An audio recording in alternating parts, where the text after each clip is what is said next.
આજે તો જીગરભાઈ દાંડિયા રસમાં ગયા ને કરી ફૂલ મોજ। સવારમાં તૈયાર થઈને આવી ગયા આપણે કાકાના ઘરે, કારણ કે આજ મારે કાકીનું શ્રીમત છે એટલા માટે જમવાનું બનાવવાનું છે।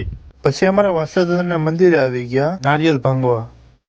પછી આપણે ચોસઠમાના મંદિરે કથા હતી એટલા માટે કેળના પાન લેવા માટે આવી ગયા। પછી આપણે ચોસઠમાના મંદિરે કથામાં આવી ગયા। પછી આપણે ગામમાંથી ફિલ્ટરનું પાણીની બોટલ લઈ આવ્યા।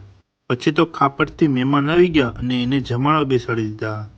પછી બધા મહેમાન જમીને વયા ગયા। પછી આપણે પણ જમવા બેસી ગયા। પછી આપણે સાંજકના આવી ગયા જીગરભાઈના દાંડિયા રસમાં અને સાથે જમણવાર પણ રાખેલ છે। પછી આપણે જમવા બેસી ગયા। હમણાં તો થોડો લગ્ન ગાળો હાલે છે એટલે જમણવાર તો બહાર જ રહે। પ્રસંગોનું જમવાનું ઓછું રાખવું પડી નકર થોડા થઈ જાય। બધા મહેમાનો જમી લીધા પછી પીઠીની રસમ ચાલુ થઈ ગઈ। પછી તો ડીજે પણ આવી ગયું। ઓળના વર્ષમાં આપણું લિસ્ટમાં નામ નથી એટલે આપણે બીજાના લગ્ન જોવાના જ રહે। પછી તો બધાએ બોલાવી ફૂલ બાકાતી હતી।